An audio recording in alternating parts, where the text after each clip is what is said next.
प्यारे दोस्तों नमस्कार। सर्वप्रथम मनुष्यता के मसीहा, मानवता के पुजारी, भारत रत्न बाबा साहब भीमराव अंबेडकर के जन्म दिवस की ढेर सारी शुभकामनाएं और सभी देशवासियों को भी बाबा साहब की जयंती की बधाई। दोस्तों, आज मैं एक विशेष कार्यक्रम लेकर के आया हूँ, एक विशेष वीडियो लेकर के आया हूँ और आप समझ गए होंगे, बल्कि समझ गए हैं। आज हम लोग चर्चा करेंगे, बात करेंगे बाबा साहब भीमराव अंबेडकर की आत्मकथा वेटिंग फॉर ए वीसा के बारे में बात करेंगे। बाबा साहब भीमराव अंबेडकर ने ये पुस्तक लिखी थी, हम इसके बारे में बात करेंगे। आइए चलते हैं। मैं हूँ शैलेंद्र, ये है मेरा परिचय और ज्ञान मंजरी चैनल में आपका हार्दिक स्वागत है।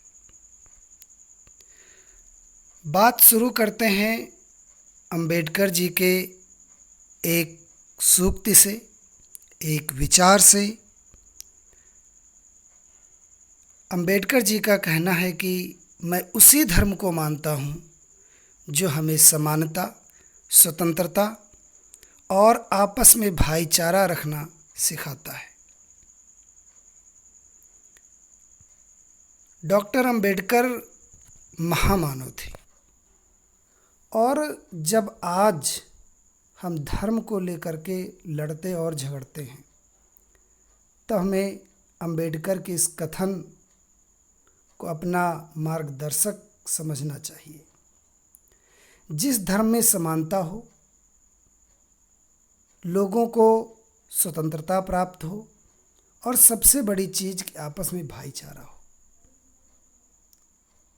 दुनिया का सबसे श्रेष्ठ धर्म वही है। धर्म कोई भी हो, धर्म मानवता का ही धर्म सबसे श्रेष्ठ है। डॉक्टर अंबेडकर जी का ये कथन है और आज दुनिया में जब धार्मिकता, धर्मांधता और सांप्रदायिकता फैली हो, ऐसे में एक दिए के समान ये कथन है। चलिए आइए शुरू करते हैं। सबसे पहले अंबेडकर जी का संक्षिप्त परिचय बताने की आवश्यकता तो नहीं है, सारी दुनिया जानती है, किंतु एक औपचारिकता निभा लेते हैं। मूल नाम भीमराव राम जी अंबेडकर, जन्म 14 अप्रैल 1891, महू, मध्य प्रदेश। इन्होंने हिंदी और अंग्रेजी भाषा में अपनी पुस्तकें लिखी हैं। चूँकि हम पुस्तक पर अभी बात करेंगे, इसलिए भाषा का जिक्र हमने यहाँ पर किया। और इन्होंने कई पुस्तकें लिखी हैं, लेख लिखे हैं। भारतीय संविधान के जनक हैं, वकील थे, विधिवेत्ता थे, अर्थशास्त्री थे, समाजशास्त्री थे, राजनीतिज्ञ थे, प्रोफेसर थे, बहुत कुछ थे। भारत के प्रथम न्याय एवं कानून मंत्री थे। मैं आज अंबेडकर जी की बहुत सारी उपलब्धियों की बात नहीं करूँगा। मैं उनके शिक्षा दीक्षा या उनके जीवन परिचय, इन सब पर समय बिल्कुल भी नहीं बर्बाद करूँगा। बर्बाद इसलिए कि हम लोगों को बात करनी है उनकी पुस्तक वेटिंग फॉर ए वीसा के बारे में। तो चलिए आइए शुरू करते हैं। दोस्तों, ये जो इनकी पुस्तक है, ये पुस्तक बहुत छोटी सी है, मुश्किल से 20-25 पेज की ये पुस्तक है और इस पुस्तक में उन्होंने अपने कुछ अनुभव शामिल किए हैं और कुछ दूसरों के अनुभव भी शामिल किए हैं। उनके जीवन की जो घटनाएं रही हैं उन्हीं का जिक्र इसमें किया गया है। भूमिका में वो लिखते हैं कि यह समझ पाना मुश्किल है कि बड़ी संख्या में हिंदुओं के गांव के एक किनारे कुछ अछूत रहते हैं। हर रोज़ गांव का मैला उठाते हैं, हिंदुओं के दरवाजे पर भोजन की भीख मांगते हैं, गांव को हर मायने में अपना मानते हैं और फिर भी गांव के किसी सामान को कभी छूते नहीं या उसे अपनी परछाई से भी दूर रखते हैं। गांव को तो अपना मानते हैं लेकिन कोई सामान छूते नहीं हैं, भीख मांगते हैं, मैला उठाते हैं। मित्रों, इतिहास कड़वा होता है, कठोर होता है और वर्तमान में भी इतिहास की भूमिका होती है और इतिहास जानने के बाद हम भविष्य भी गढ़ सकते हैं। देश का समाज कैसा है, कैसा था और हम कैसा बनाना चाहते हैं, इन सब बातों पर जब हम विचार करते हैं तो हम ये पाते हैं कि हमें सबसे पहले तो अपने इतिहास को जानना चाहिए, उसकी कमियों में सुधार करना चाहिए और उसकी अच्छाइयों से सीखना चाहिए। खैर, मैं यहाँ पर बात कर रहा हूँ अपने समाज में फैले हुए छुआछूत जैसी बुराई के बारे में, जिसका दंश डॉक्टर अंबेडकर ने अपने जीवन भर झेला था। इस पुस्तक में ऐसी ही कुछ घटनाओं का जिक्र किया गया है। भूमिका में आगे वो लिखते हैं कि विदेशों में लोगों को नहीं मालूम कि हमारे देश में छुआछूत भी होता है, या इस देश के भी बहुत सारे लोग यह महसूस नहीं कर पाते, कम से कम आज नहीं महसूस कर पाते होंगे कि हाँ, छुआछूत जैसी भी कोई चीज़ थी या आज भी विद्यमान है बहुत सारी जगहों पर। तो कैसे पता चले? इसके लिए दो तरीके हो सकते हैं। पहला, सामान्य जानकारी दी जाए और दूसरा, अछूतों के साथ हुए व्यवहार के कुछ मामलों का वर्णन किया जाए। मुझे लगा कि दूसरा तरीका ही ज़्यादा कारगर होगा। इन उदाहरणों में कुछ मेरे अपने अनुभव हैं तो कुछ दूसरों के अनुभव। मित्रों, मैं यहाँ पर केवल डॉक्टर अंबेडकर के जो अनुभव हैं केवल उन्हीं पर चर्चा करूँगा। चलिए आगे देखते हैं। महत्वपूर्ण घटनाएं। डॉक्टर अंबेडकर के जीवन में जो महत्वपूर्ण घटनाएं घटी थीं और जो इस पुस्तक में जिनका जिक्र किया गया है, मैं पहले उन घटनाओं की बात कर लेता हूं कि कौन कौन सी घटनाएं थीं। पहली घटना 1901 की है। अंबेडकर जी छोटे थे, 9-10 साल के रहे होंगे, तब की घटना है। शीर्षक है इसका, बचपन में दुस्वप्न बनी कोरे गांव की यात्रा। दूसरी घटना है 1916 की। पश्चिम से लौटकर आने के बाद बड़ौदा में रहने की जगह नहीं मिली, ये शीर्षक है दूसरी घटना का। तीसरी घटना का शीर्षक है 40 गांव में आत्मसम्मान, गंवारपन और गंभीर दुर्घटना। उसके बाद जो चौथी घटना है, दौलताबाद के किले में पानी को दूषित करना। इसके बाद ये 4 अनुभव जो मैंने लिए हैं इनकी पुस्तक से, इनके अनुभव हैं, डॉक्टर अंबेडकर जी के अनुभव हैं। इसके बाद ये जो 2 अनुभव अंतिम हैं, डॉक्टर ने समुचित इलाज से मना किया जिससे युवा स्त्री की मौत हो गई। ये दूसरे के अनुभव हैं। उन्होंने डॉक्टर अंबेडकर से ये घटना शेयर की थी जिसका जिक्र उन्होंने इस पुस्तक में किया है। गाली गलौज और धमकियों के बाद युवा क्लर्क को नौकरी छोड़नी पड़ी। ये घटना भी दूसरे के अनुभव पर आधारित जो अंबेडकर जी को बताई गई थी और जिसे देख करके या जिसे सुन करके डॉक्टर अंबेडकर का हृदय द्रवित हो गया था और एक क्षोभ मन में भर गया था। तो चलिए आइए देखते हैं पहली घटना के बारे में। बचपन में दुस्वप्न बनी कोरे गांव की यात्रा 1901 की घटना है। अंबेडकर जी 9 या 10 साल के रहे होंगे। गांव में अपनी काकी के पास अंबेडकर जी रहते थे। इनका भाई और इनकी बहन का बेटा भी साथ रहते थे।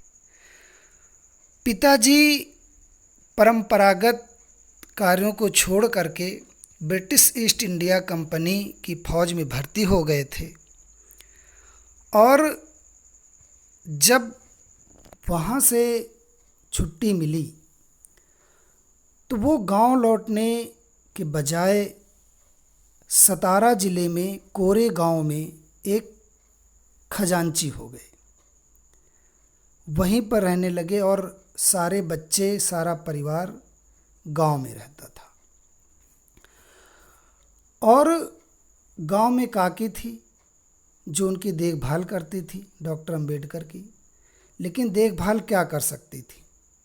दरअसल काकी काफ़ी निर्धन भी थी और साथ ही साथ वो उठकर चल फिर भी नहीं पाती थी, बीमार रहती थी। लेकिन फिर भी डॉक्टर अंबेडकर की संरक्षक वही थी। और उसके बाद पिता सतारा ज़िले के कोरे गांव में खजांची थे, तो पिता ने सोचा कि चलो बच्चों को अपने पास बुला लेते हैं। ये सोचकर पिताजी ने डॉक्टर अंबेडकर को खत लिखा, पत्र लिखा घर के लिए, और कहा कि जब आप लोग यहाँ पर आइए तो पहले पत्र दे दीजिए या पहले सूचना दे दीजिए ताकि मैं स्टेशन आकर के आपको लिवा ले जाऊँ। और डॉक्टर अंबेडकर और उनके भाई ने मिल कर के पत्र लिखा अपने पिता को कि वे लोग आ रहे हैं। और डॉक्टर अंबेडकर, उनका भाई और उनकी बहन का बेटा, तीनों लोग मिल कर के कोरे गांव की यात्रा आरंभ करते हैं। तो यात्रा आरंभ करने के पहले घर से जब वो निकलते हैं तो काकी उनकी जो है पास पड़ोस से भी कुछ सामान वगैरह मंगा करके काफ़ी कुछ खाने पीने के लिए बांध देती हैं, रख देती हैं। साथ ही डॉक्टर अंबेडकर जी के पिता चूँकि फ़ौज में थे तो ऐसी कोई निर्धनता की बात भी नहीं थी। तो जब सतारा जाने लगे, कोरे गांव जाने लगे, अपने पिता के पास जाने लगे, तो नए नए कपड़े भी पहना दिए गए, नए नए कपड़े भी बनवाए और कुछ पैसे भी दे दिए गए। और थोड़े से पैसे पा करके नवाब बन गए ये लोग। ऐसा उन्होंने अपनी आत्मकथा में लिखा है कि जब स्टेशन पहुँचे जाने के लिए तो वहाँ पर उन्होंने नींबू पानी भी लिया और काफ़ी मस्ती करते हुए कह लीजिए कि कोरे गांव की यात्रा प्रारंभ की। लेकिन जब सतारा के लिए निकले और गाड़ी में बैठ करके जब मसूर रेलवे स्टेशन पर पहुँचे, जो कि सतारा का ही स्टेशन है, वहाँ से लगभग 3 मील के आसपास कोरे गांव था जहाँ उनके पिताजी खजांची थे। वहाँ जाने के लिए तो मसूर रेलवे स्टेशन पर पहुँचे तो सभी लोग जो भी यात्री थे अपने अपने गंतव्य की ओर चले गए। अंबेडकर, उनकी बहन का बेटा और उनका भाई, तीनों बच्चे स्टेशन पर अकेले बचे रह गए। स्टेशन मास्टर ने देखा तो पूछा कि बच्चों क्यों खड़े हो? तो अंबेडकर जी ने बताया कि हम लोग कोरे गांव जा रहे हैं अपने पिता के पास और पिता को हमने सूचना दे दी है कि वो हमें लिवा ले जाएं, लेकिन वो अभी तक नहीं आए। इंतज़ार कर रहे थे लेकिन धीरे धीरे शाम हो गई। और जब दिन बीतने लगा तो अम्बेडकर और इनके भाई को लगा कि शायद पिताजी को पता नहीं चला या जो भी हो, पिताजी क्यों नहीं आए। तो इन लोगों ने सोचा कि चलो अब पिताजी का इंतज़ार करना कहाँ तक बुद्धिमानी है, चलते हैं। ये सोच करके, लेकिन समस्या ये थी कि जाएं कैसे। कोई भी गाड़ी वाहन ले जाने के लिए तैयार नहीं था। कारण,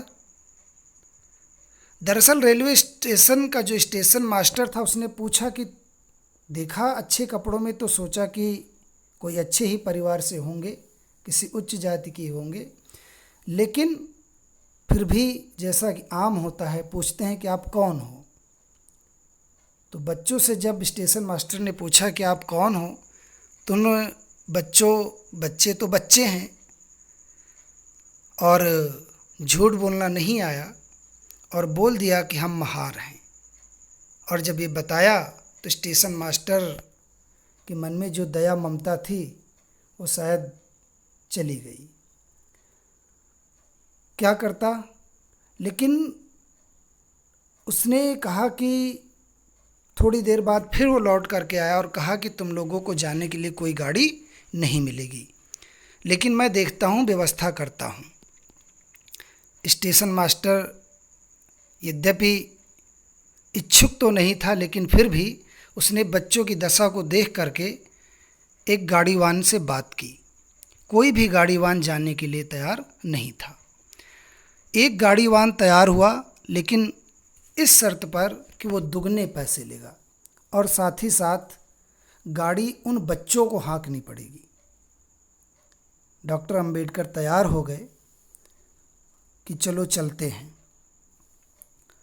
और गाड़ी पर बैठ गए। गाड़ी हाँकने लगे। साथ ही में गाड़ीवान पैदल चल रहा था। पैदल इसलिए चल रहा था कि अगर वो गाड़ी पर बैठेगा तो चूँकि अछूत लोग गाड़ी हाँक रहे हैं तो भी उसको छू लेंगे, वो अपवित्र हो जाएगा। इसीलिए उन्होंने जो है गाड़ी के साथ साथ पैदल चलना शुरू किया। और काफ़ी दूर जब चले गए तो एक जगह धीरे धीरे शाम होने लगी जब, तो गाड़ीवान ने कहा कि मुझे भूख लगी है, मुझे पैसे दीजिए और मुझे खाना खाने जाना है। बच्चों ने पैसे दे दिए और वो बगल के गांव में खाना खाने चला गया। काफ़ी देर तक जब वापस नहीं आया तो बच्चे परेशान हुए और उन्होंने भी अपना टिफ़िन निकाला और खाना खाने लगे। थोड़ा बहुत खाना खाया होगा तो उन्हें प्यास लगी, लेकिन आसपास में कहीं भी पानी नहीं था। जब पानी कहीं नहीं था तो क्या करते। बगल में नदी थी, नदी के पास गए पानी खोजने के लिए, लेकिन वहाँ छोटे छोटे गड्ढों में पानी भरा हुआ था और नदी प्रायः सूखी हुई थी और उस नदी के पानी से मल मूत्र की गंध आ रही थी।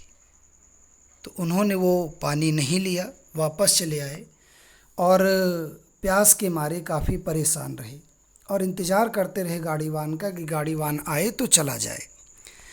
काफ़ी देर बाद गाड़ीवान आया। बच्चे डरे हुए थे। गाड़ीवान ने गाड़ी पर बैठ गया और गाड़ी हाँकने लगा। अंबेडकर जी को आश्चर्य हुआ कि यही व्यक्ति अभी गाड़ी नहीं हाँक रहा था, पैदल पैदल चल रहा था, लेकिन अब अंधेरे में ये तांगा हाँकने लगा, गाड़ी हाँकने लगा। लेकिन सारे बच्चे चुपचाप रहे और चलते बने। बीच बीच में परेशान हो जाते और पूछते कि अभी कितनी दूर है। तो वो कुछ ना बोलता गाड़ीवान, कहता अभी बहुत दूर है। इसके बाद चलते गए और अंत में एक चुंगी पड़ी और चुंगी के पास गाड़ीवान ने कहा कि हमें रुकना होगा और रात यहीं बितानी होगी, हम आगे नहीं जा सकते। बच्चे डरे हुए थे, लेकिन करते क्या। तो चुंगी वाले की झोपड़ी में वो सारे लोग रुके और रात बिताने का प्रयास किया। लेकिन चूँकि बच्चों के पास पैसे भी थे और बच्चे डरे हुए थे, उनको समझ में नहीं आ रहा था कि वे क्या करें। उन्हें ये भी लग रहा था कि कहीं ये गाड़ीवान हमसे लूट-पाट न करे। इसलिए उन्होंने बारी बारी से जागने का फैसला किया और इस तरह उन्होंने रात बिताने का निर्णय लिया। लेकिन एक बार फिर से भूख उनको लगी। चूँकि सुबह से चले थे, नदी के पास खाना थोड़ा सा खाया था, लेकिन पानी ना मिलने की वजह से खाना भी ज़्यादा नहीं खा पाए। और एक बार फिर खाने की जब बात आई तो प्यास की बात आई, पानी की बात आई, और पानी फिर दुश्वार हो गया। तो उन लोगों ने सोचा पानी कहाँ से मिले। तो गाड़ीवान ने बताया कि अंदर चले जाओ और झूठ बोल देना, ये मत बताना कि हम अछूत हैं, तो शायद पानी मिल जाए। उन्हें मुसलमान बता देना। अंबेडकर जी गए और झोपड़ी वाले को बताया कि मैं मुसलमान हूँ। जब उसने पूछा तो उसने कहा है मुसलमानों के लिए भी पानी नहीं है, जाओ बाहर से देखो जाए करके कहीं से लेकर आओ। वापस अंबेडकर चले आए और प्यास के कारण, भूख लगी थी लेकिन पानी के कारण खा भी नहीं सकते थे, प्यास लगी थी, पानी भी नहीं पी सकते थे। और फिर सुबह सुबह गाड़ीवान ने कहा कि अब चलते हैं। बच्चों ने कहा नहीं, हम 8 बजे से पहले नहीं चलेंगे। 8 बजे फिर वो तैयार होते हैं और आखिरकार कोरेगांव पहुंच जाते हैं। और जब पिताजी से सारा हाल सुनाते हैं तो पिताजी कहते हैं हमें तो पता ही नहीं चला। दरअसल हुआ ये था कि पिताजी को जो चिट्ठी इन लोगों ने लिखी थी, वो चिट्ठी उनका नौकर जो है उन्हें देना भूल गया था। तो ये पहली घटना थी। आइए दूसरी घटना का शीर्षक दिया है डॉक्टर अंबेडकर ने पश्चिम से लौटकर आने के बाद बड़ौदा में रहने की जगह नहीं मिली। 1916 के आसपास डॉक्टर अंबेडकर भारत वापस आए, पढ़ाई पूरी करके अपनी। कोलंबिया यूनिवर्सिटी अमेरिका और लंदन स्कूल ऑफ इकोनॉमिक्स से पढ़ाई करके जब वापस आए और नियमतः उन्हें बड़ौदा राज्य में सेवा करने हेतु जाना था, क्योंकि बड़ौदा के महाराजा की छात्रवृत्ति लेकर ही विदेश में पढ़ाई करने गए थे। बड़ौदा स्टेशन पर पहुंचने के बाद उनके सामने समस्या ये आई कि वो कहाँ जाएं, कौन उन्हें रखेगा, कौन किराए पर कमरा देगा।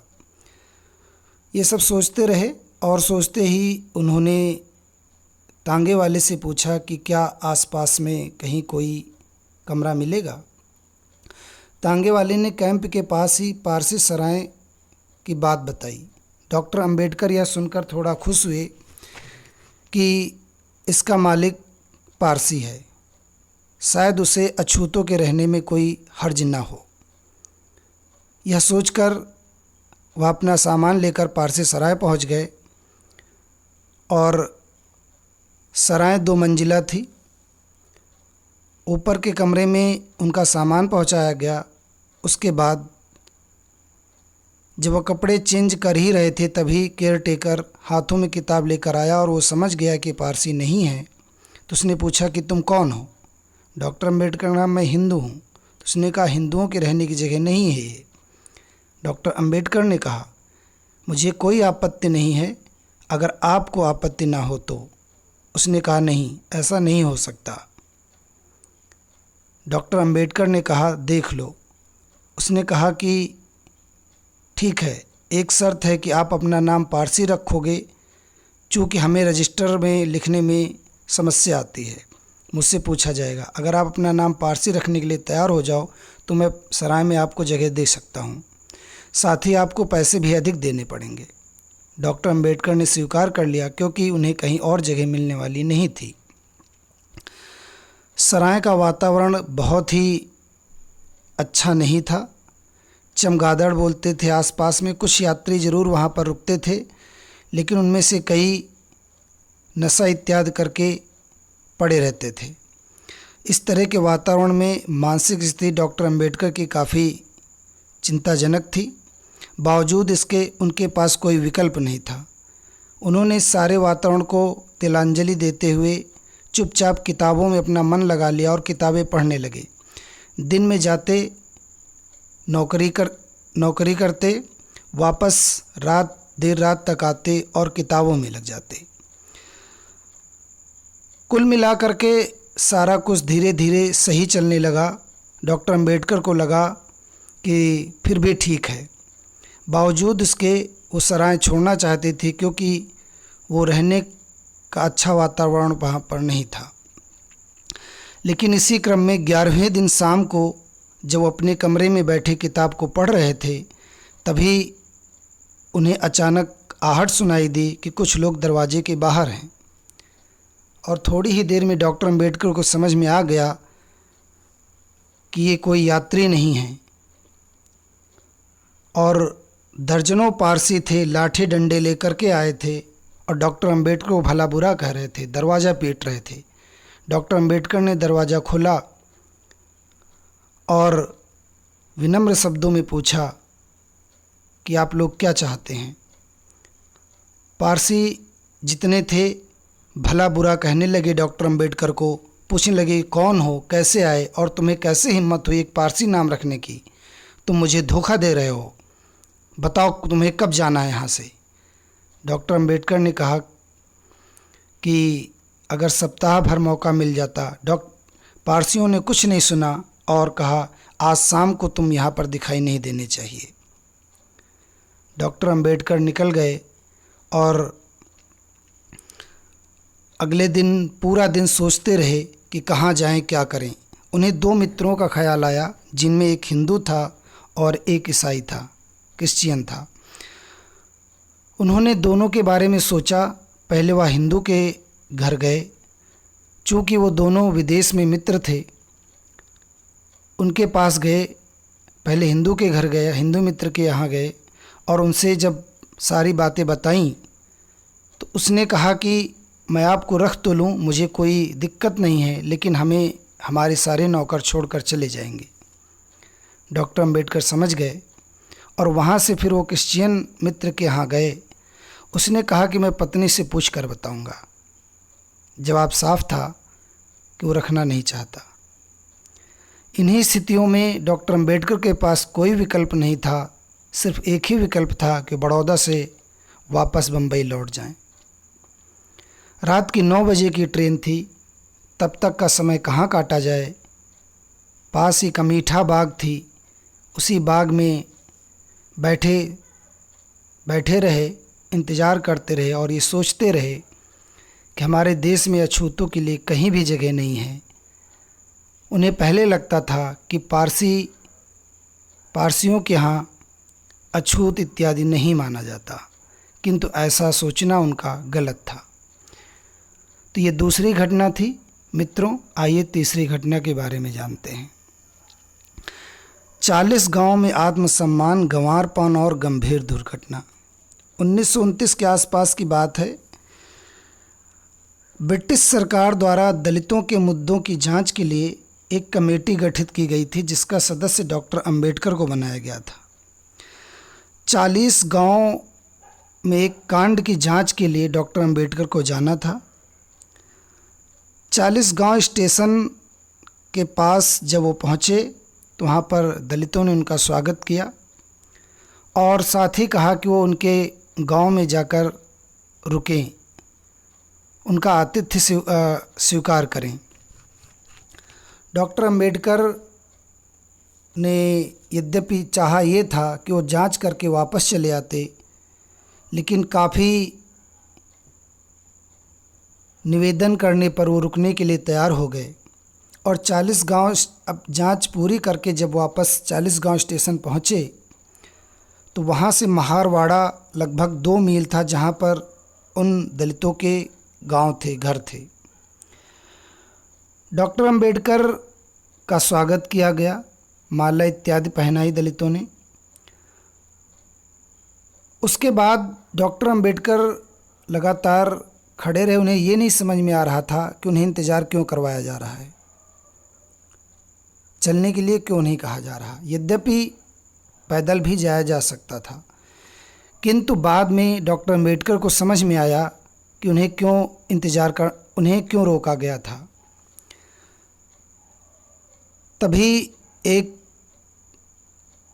तांगा लेकर के आदमी आया और उस तांगे पर डॉक्टर अंबेडकर को बिठाया गया और उसी तांगे से वो महारवाड़ा गांव की ओर चल पड़े।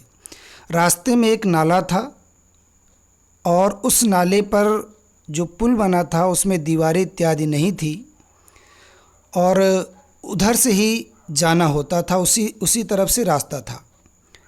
डॉक्टर अंबेडकर की बात नहीं समझ में आ रही थी कि मुश्किल से 200 गज दूर ही तांगा चला होगा, कोई लड़ते लड़ते बचा, दुर्घटना होते होते बची। उसे डॉक्टर अंबेडकर को ये नहीं समझ में आ रहा था कि ये तांगा कैसे चला रहा है।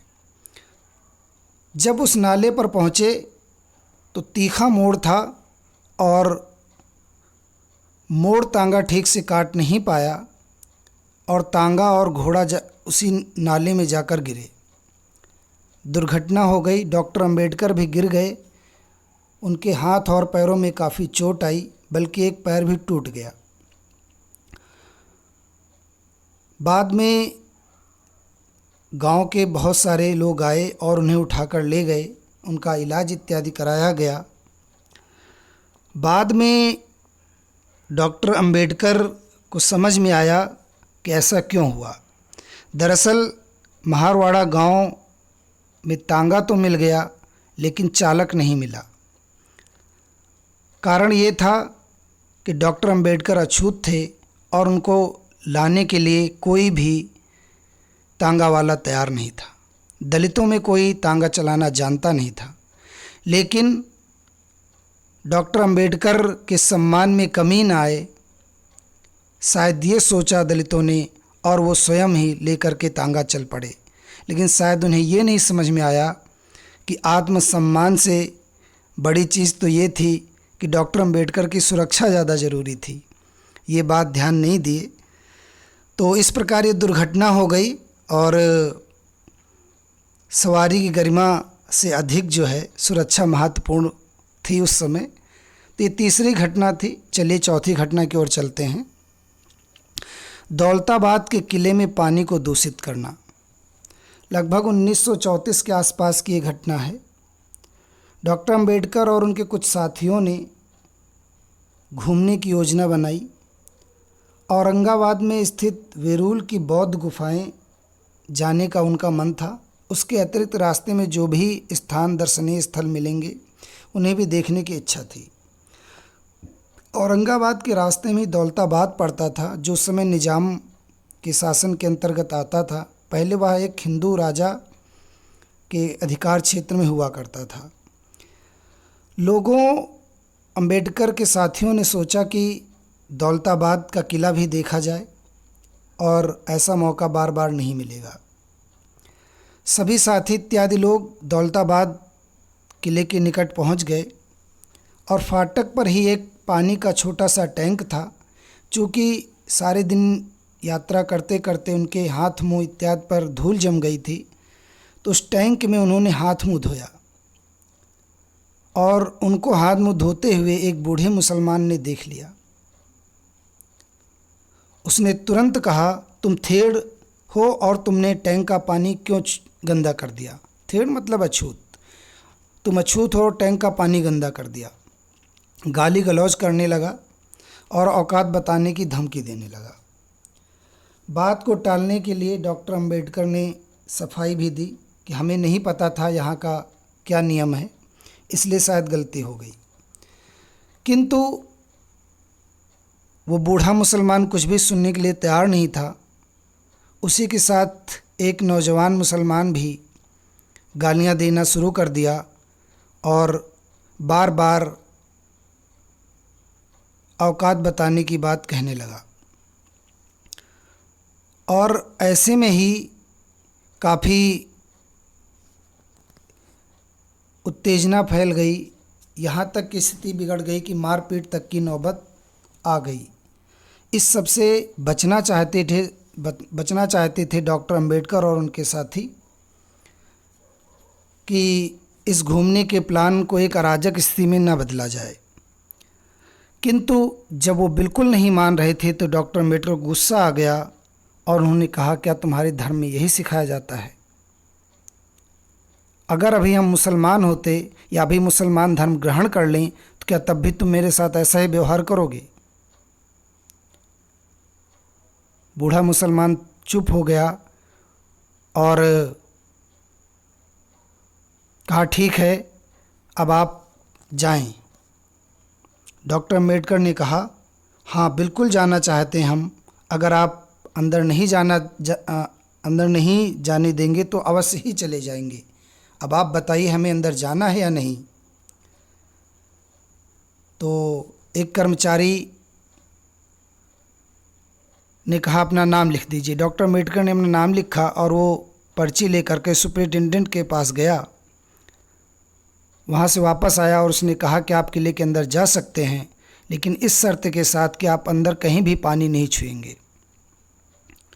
और उनके साथ एक आदमी को भी भेजा गया कि वह देख सके कि वो किसी भी पानी इत्यादि को अपवित्र नहीं कर रहे हैं। और इस प्रकार डॉक्टर अम्बेडकर और उनके साथी दौलताबाद के किले के दर्शन किए। मित्रों, इसके अतिरिक्त 2-3 घटनाएं और भी थीं जिनका जिक्र हमने किया था, लेकिन हमने ये भी कहा था कि हम 4 ही घटनाओं तक सीमित रहेंगे। तो दोस्तों, यहीं पर हम अपना ये लेक्चर समाप्त करते हैं। आपको कैसा लगा ज़रूर बताइएगा। धन्यवाद।